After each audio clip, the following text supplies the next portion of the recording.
Thank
you.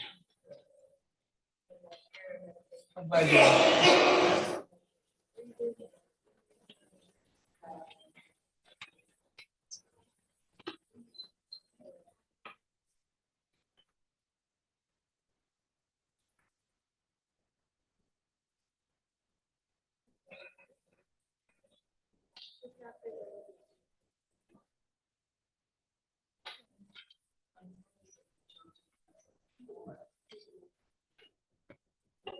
It should, exactly.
No. Yeah. Thanks. Okay. Thank you.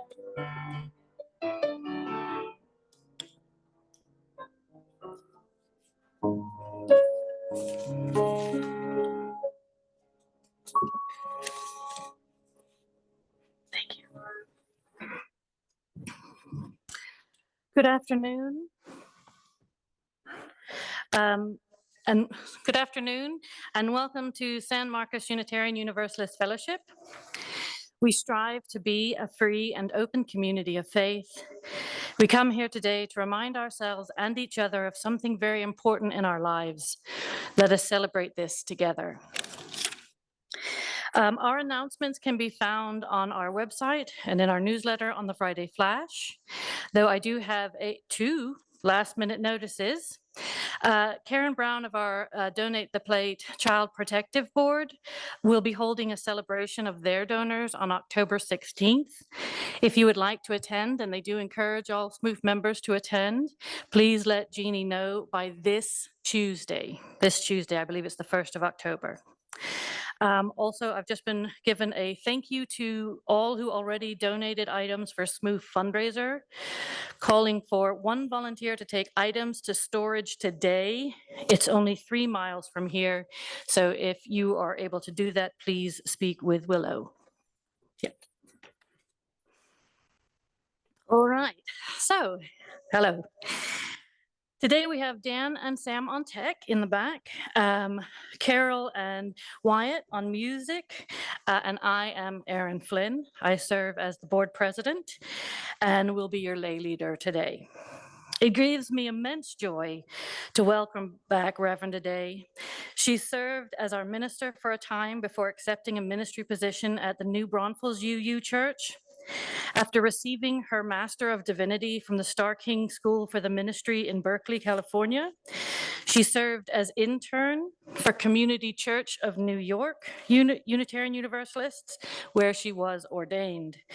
She is a member of DRUM, which is the Diverse, Revolutionary, and Unitarian Universalist Ministers, a former co-convener of Unitarian Universalists Women and Religion, and former president of the UU International Women's Convocation, and so very much more.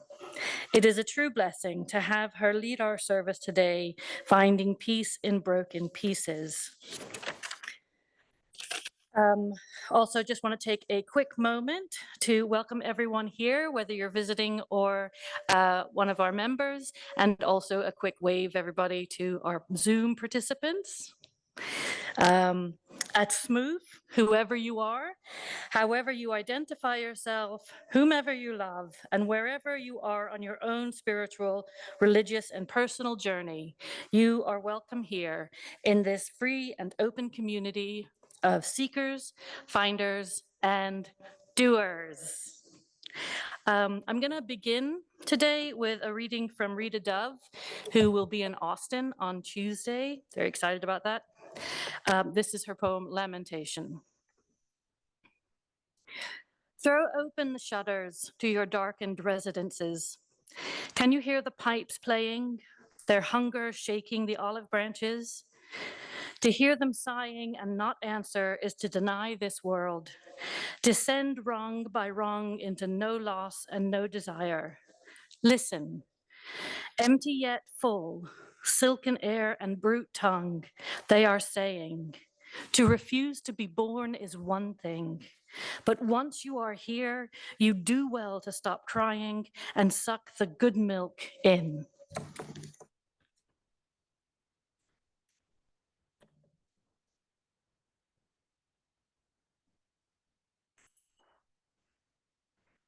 It's over, sorry.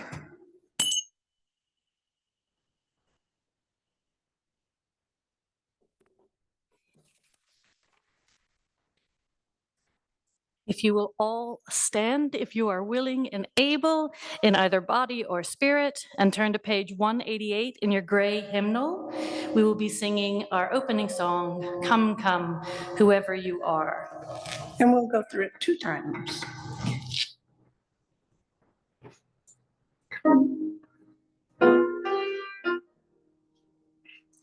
Come, come, whoever you are, wanderer, worshiper, lover of living, ours is no caravan of despair. Come, yet again come. Come, come, whoever you are, wanderer,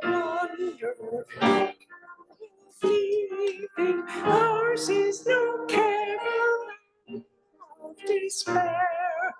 Come, yet again come. Thank you, and please be seated.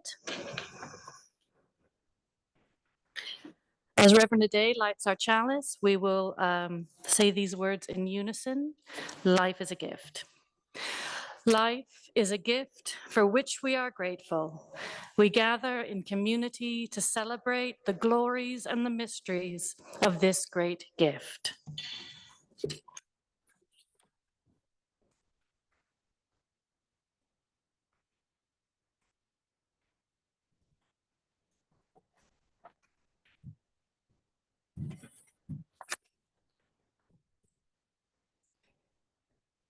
Spirit of life and love that holds us all and animates all things, enter in to bless this space and each other as we gather with intention to honor the presence of the divine mystery and to celebrate through music, prose, and shared friendship. May our senses be awakened to the spirit that moves in, around, and through us. Please join in singing our opening hymn, number 159. Stand if you are willing and able to sing.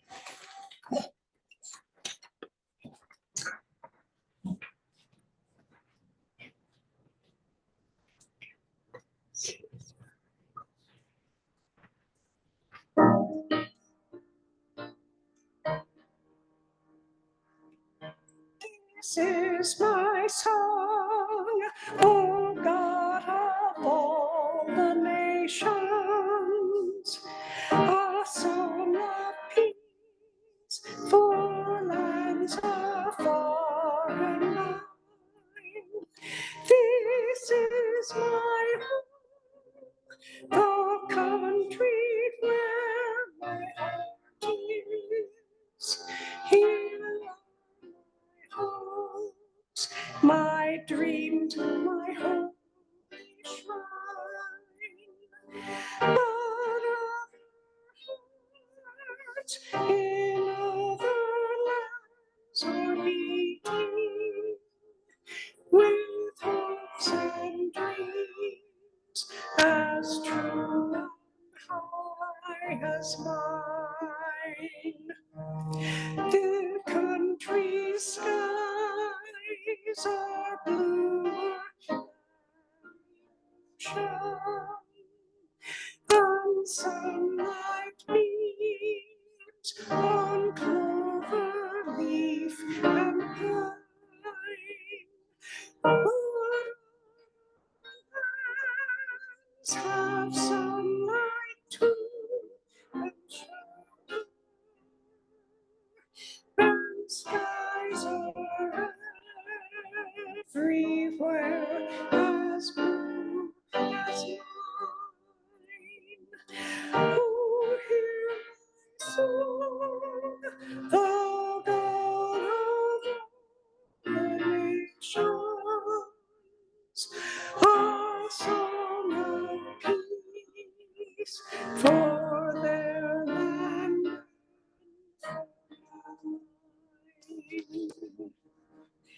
Please remain standing for the spoken covenant. Love is the doctrine of this church. The quest for truth is its sacrament, and service is its prayer. To treat each other and the earth gently, to celebrate our differences and cherish what we share. to work together for justice and the common good, and to keep our minds always open to new possibilities. Thus do we covenant with one another. And for the passing of the peace, peace be with you. And also with you. And also with you. Please take a minute to shake hands and give peace to your neighbors.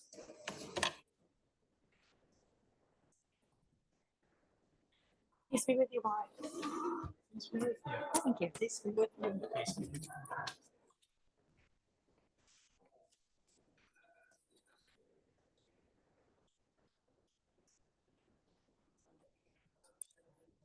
Yes, of course.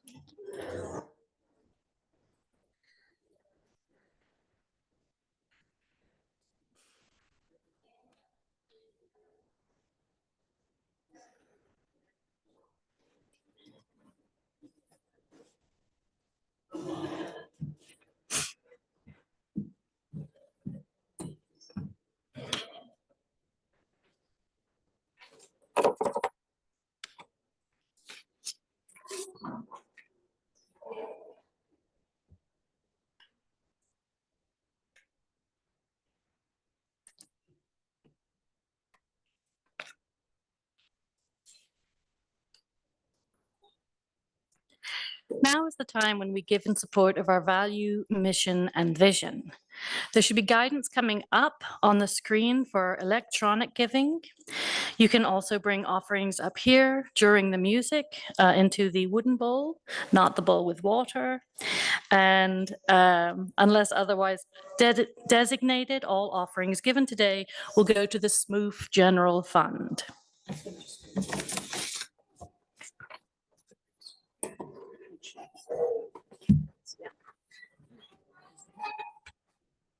Dealer's choice. It's your choice.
Thank you, Wyatt. That was beautiful. It is at this point in our service where we celebrate the children amongst us and sing them off to their religious education. We'll be singing our usual Go Now in Peace.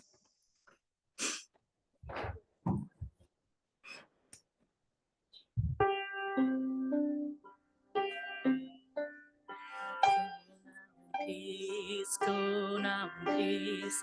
May the spirit of love surround you everywhere you go.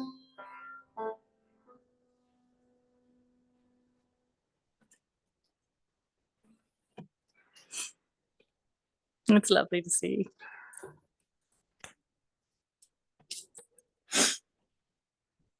Now is the time when we share our joys and concerns. If you are here in person, please come up one at a time, drop a pebble, and briefly share whether either a joy or concern or both. If you are online, please go ahead and add your joys and concerns in the chat, and Dan will read those out to us. And then after sharing, we will join back together for a time of prayer and meditation.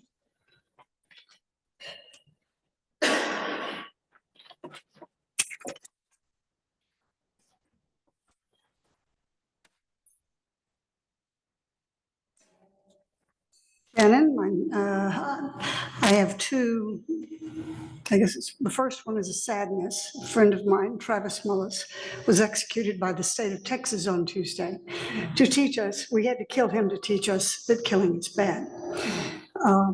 And the second one is both a sadness and sadness and a joy for the life of Dame Maggie Smith.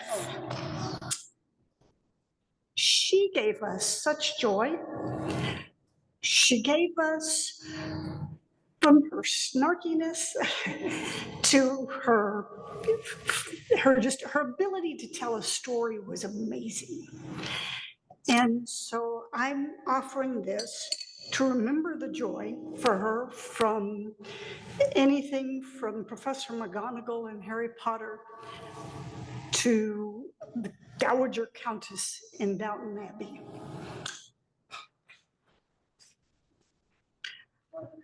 Godspeed, Maggie Smith.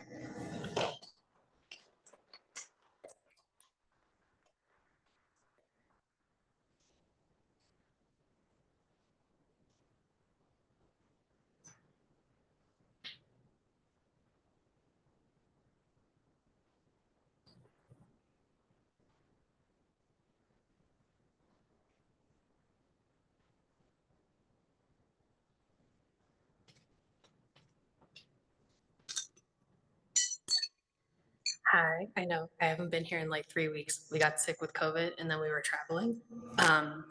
But Rowan is turning 11 months old tomorrow. Can you believe it?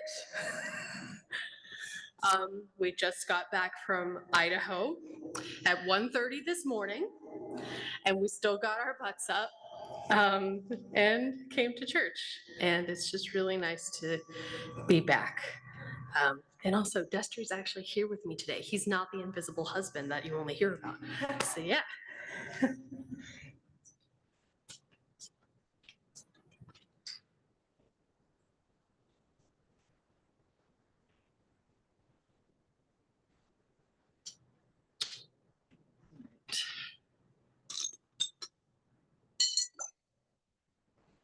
I haven't been here for a couple weeks either because I was traveling and I went to Ojai, California. And I drove all the way over 3,000 miles with a friend in a 2024 Nissan. Broke it in really good. And and we won't ever do that again. It's miles of desert and more miles of desert and then some more miles of desert. And it was kind of boring. But in between, we had a good time at my 65th class reunion in Santa Barbara. But it was poorly planned and it was only noon to 3 by the pool. But they had food and I got to see my friend from San Luis Obispo who stayed with Margaret and I in our room and brought her own bed. And it was quite the bed. It was like a twin bed that she set up in the room. And then I saw my boyfriend in Ojai who bought us all lunch. Hippie through and through, so laid back, he just kind of faded away. Anyway, we had a good time.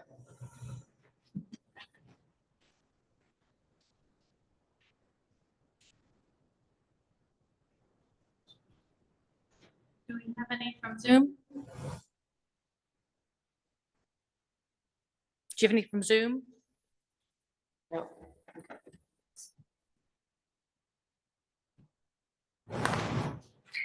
I'm gonna drop one pebble, which is both a joy and a concern.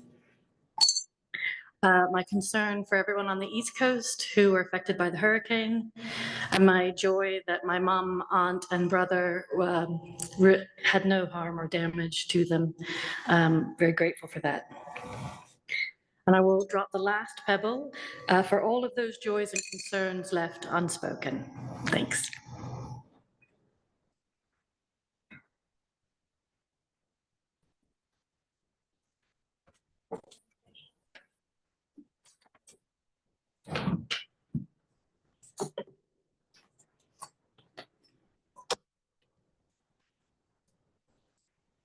Please unite in the spirit of joy, love, and concern for, as I offer this prayer, followed by silence and the meditation on breathing.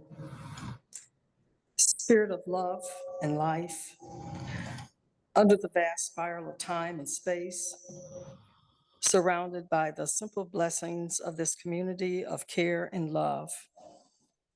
Grant us strength, wisdom, and thanksgiving.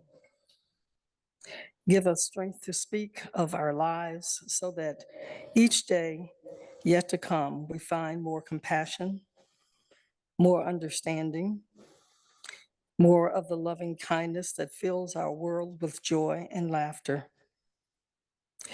Give us wisdom to cherish one another so that we use our lives to heal and always keep love at the center.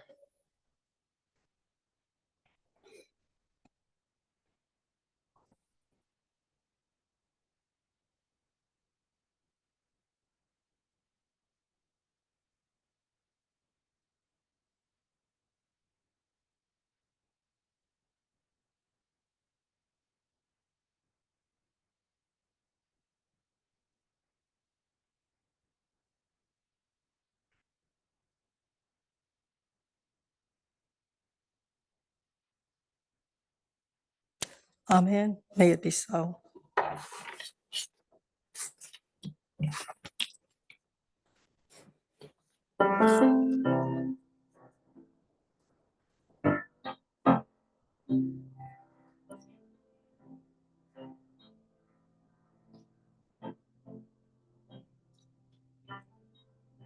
breathe in.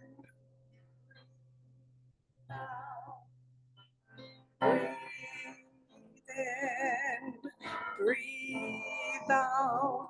When I breathe in, I breathe in peace. When I breathe out, I breathe out love. When I breathe in, I breathe in peace. When I breathe out, I breathe out love. I breathe in, I breathe in peace. When I breathe out, I breathe out love. When I breathe in, I breathe in peace. When I breathe out, I breathe out love.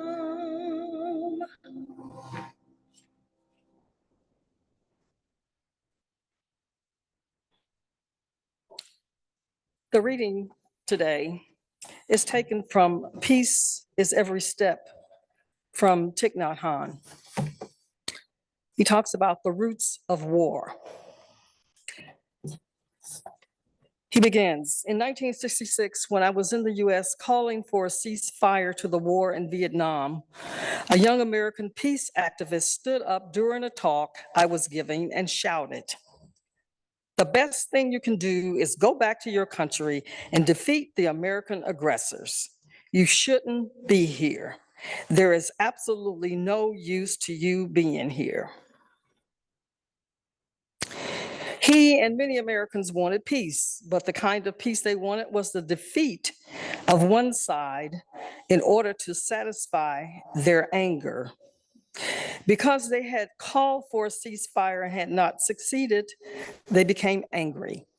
And finally, they were unable to accept any solution short of the defeat of their own country. But we Vietnamese who were suffering under the bombs had to be more realistic. We wanted peace.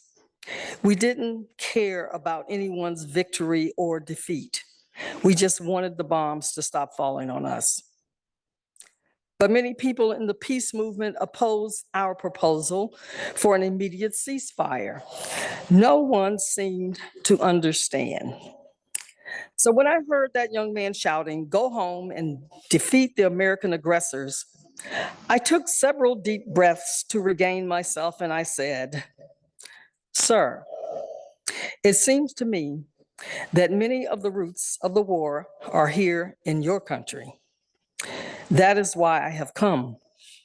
One of the roots is your way of seeing the world. Both sides are victims of a wrong policy, a policy that believes in the force of violence to settle problems. I do not want Vietnamese to die, and I do not want American soldiers to die either. The roots of war are in the way we live our daily lives, the way we develop our industries, build up our society, and consume goods. We have to look deeply into the situation and we will see roots of war. We cannot just blame one side or the other. We have to transcend the tendency to take sides. During any conflict, we need people who can understand the suffering of all sides.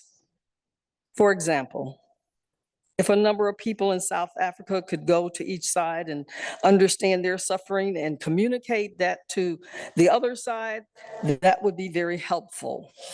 We need links. We need communication. Practicing nonviolence is first of all to become nonviolent.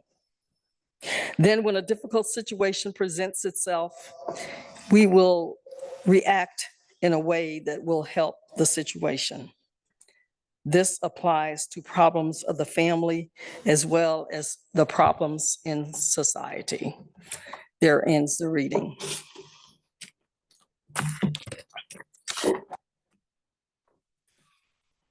Most people agree that a more peaceful world would be an ideal situation for all living creatures. However, we often seem stumped as to how to bring this ideal situation into being. The process of finding peace involves a compilation of practices, because the way to find peace in life is not the same for everyone. But if we are to have true peace in the world, each one of us must find it in ourselves first. In the Tao, Lao Tzu tells us, if there's to be peace in the home, there must be peace in the heart. But if we don't like ourselves, we probably won't like those around us. Moreover, if we are in a constant state of inner conflict or have fighting within our families, we will probably manifest conflict, and there can be no peace in the world. When we initiate the process of looking inside ourselves for the meaning of peace, we will begin to understand why it has always been so difficult to come by. This will enable us to be compassionate toward the people who find themselves caught up in both personal and universal conflicts. Shining the light of inquiry on our internal struggles is the only place we can really create change. Moreover, we may have an experience of peace that we can call up in ourselves to remind us of what we want to create. However, we may also feel a pull in the opposite direction with a desire to keep what we feel belongs to us, and the anger we feel when threatened. Peace both includes and transcends all of the primal energy, much of which has been expressed in ways that contradict peace. This awareness is important because we cannot really know peace until we understand the tendencies and passions that threaten our ability to find it. Being at peace with ourselves is not about denying or rejecting any part of ourselves. To the contrary, to be at peace means being willing to hold ourselves in full embrace that excludes nothing. This perhaps is the most difficult part because we all want to disown the negative aspects of our humanness.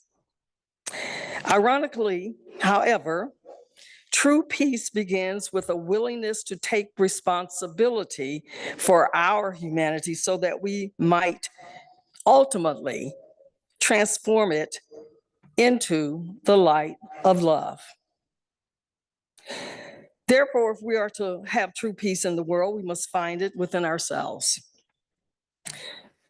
When Congresswoman Eddie Bernice Johnson conceived the organization named A World of Women for World Peace, she did so in a belief that the end of human conflict is not only necessary, but that it's possible.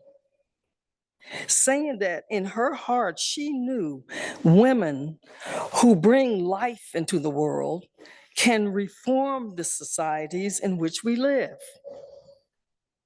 Unfortunately, the world has always had wars. No area of the world is exempt from the cycle of violence. All over the world, conflicts are raging between nations, tribes, families, and individuals. As of this past May, there were more than 120 armed conflicts worldwide, involving 60 states and 120 non-state armed groups. The cycle appears to be most pronounced where populations have surged, resources are scarce, and bleak prospects are faced.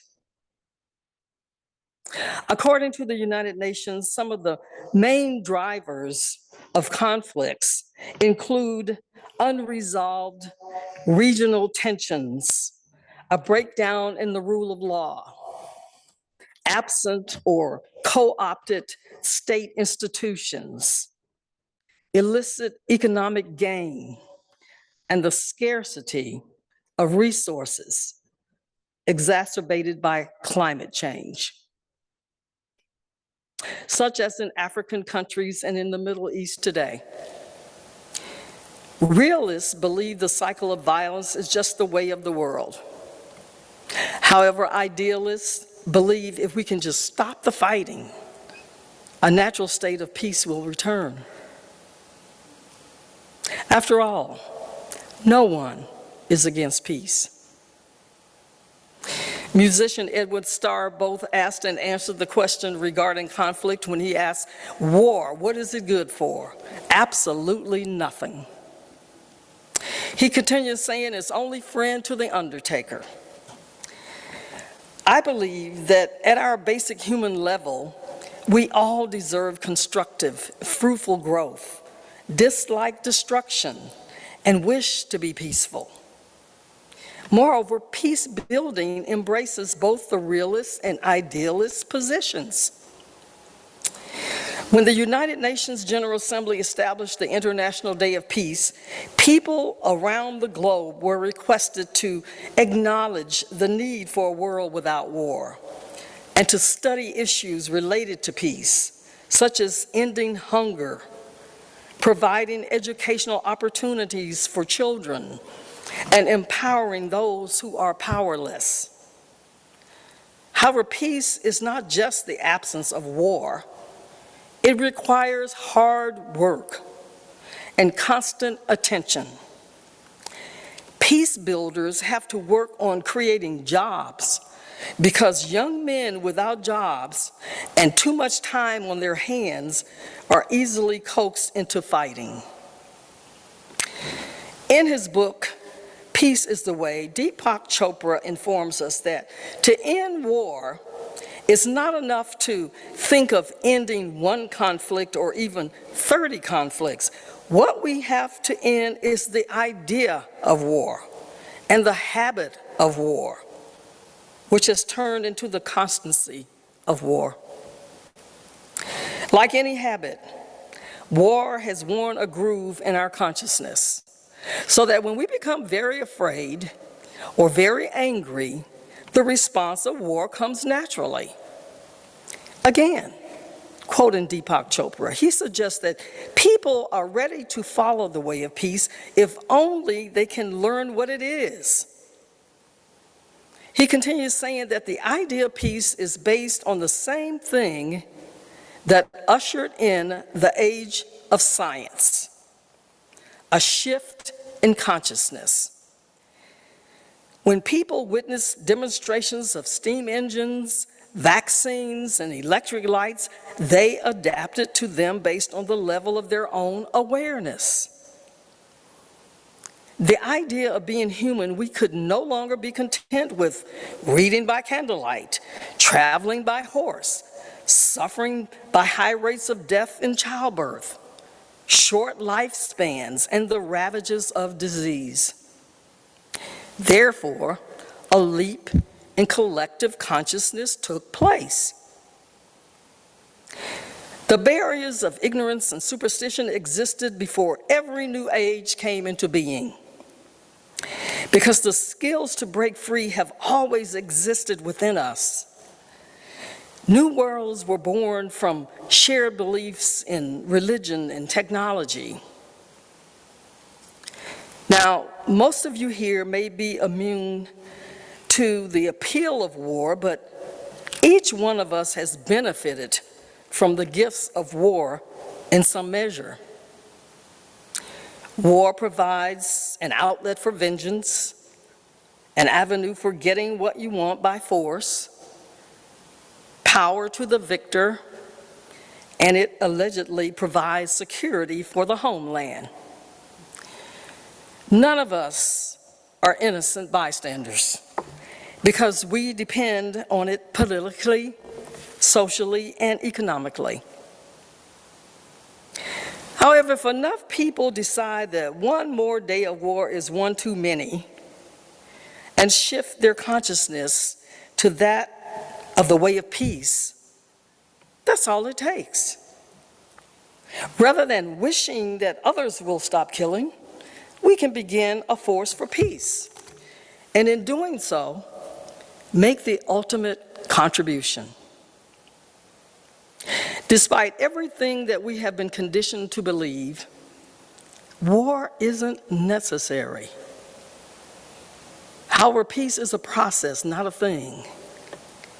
A journey, not a destination.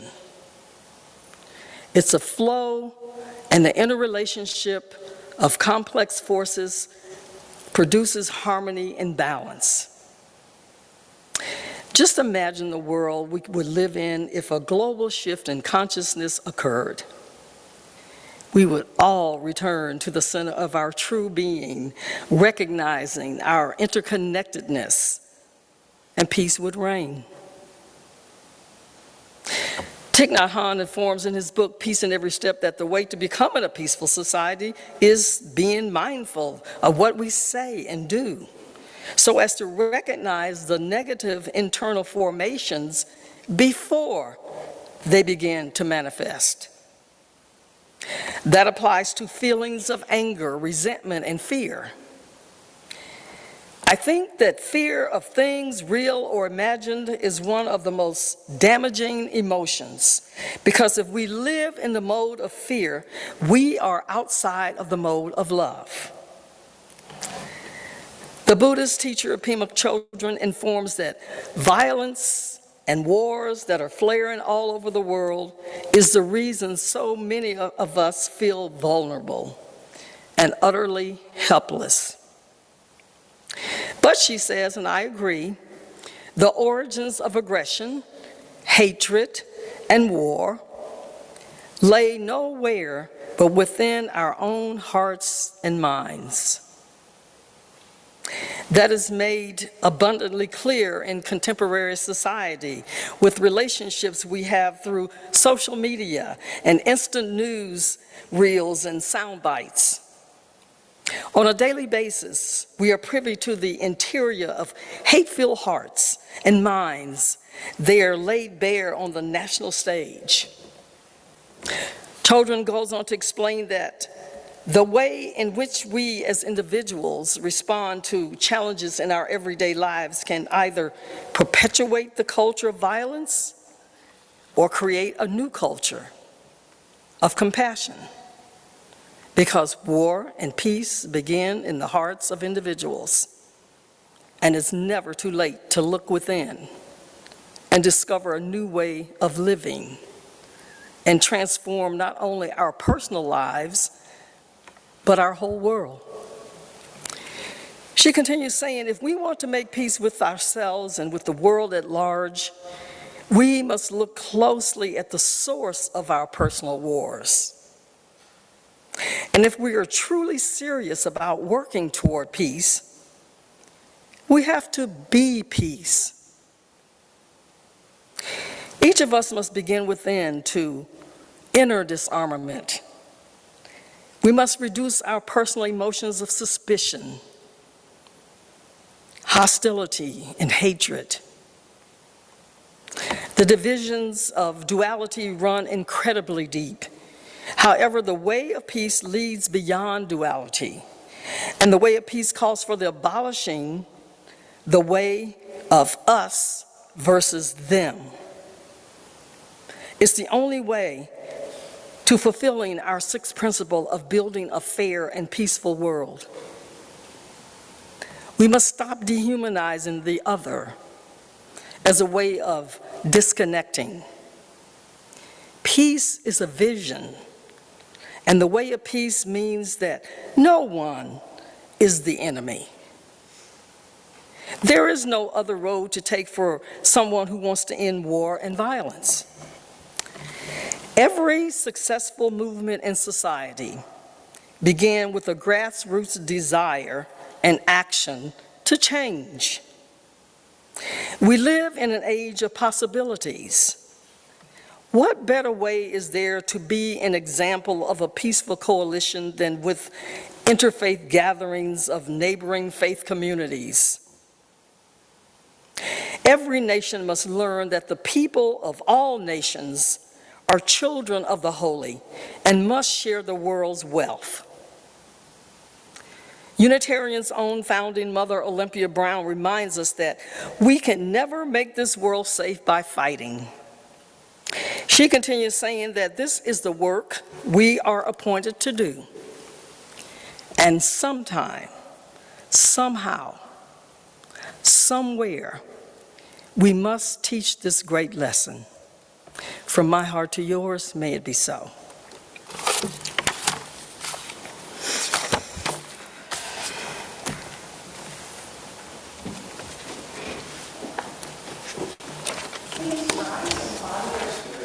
And we'll sing number 144, Now is the Time Approaching. The words are also on the screen.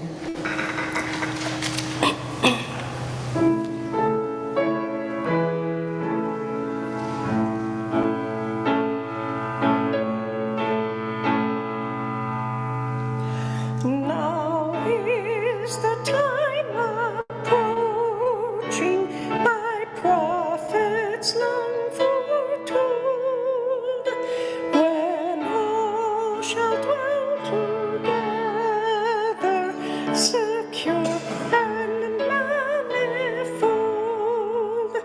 Let war be learned no longer, let strife and tumult cease. All earth a blessed garden, and God the God of peace. Let all that now divides us remove and pass away, like mists of early morning before the blaze of day. Let all that now unites us more sweet and lasting prove a closer bond of union in blessed lands of love. Oh, long expected dawning, come with your cheering ray.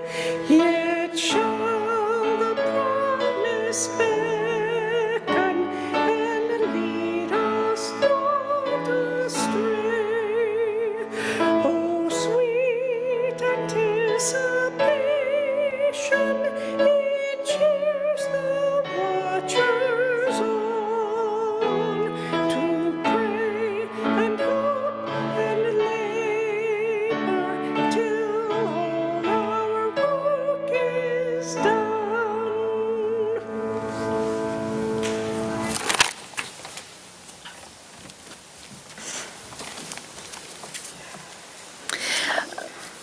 As we extinguish the chalice, let us say in unison, we extinguish the chalice here, that it might glow gently in our hearts. May it light our path as we leave this place. May it guide our way until we are together again.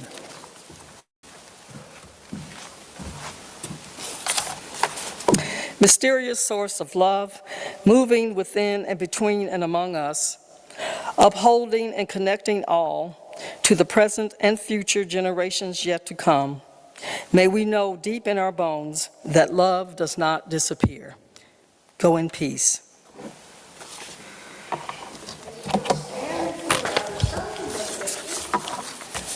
You feel safe or especially affectionate, you can grab a friend's or neighbor's hand, and we'll sing, Come, Carry It Home.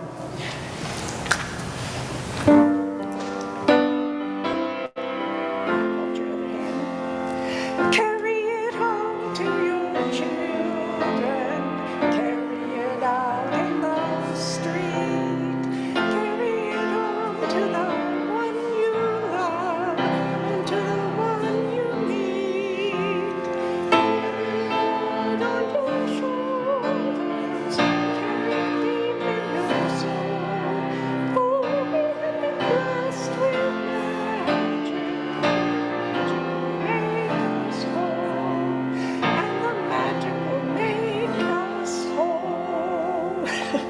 Thank you.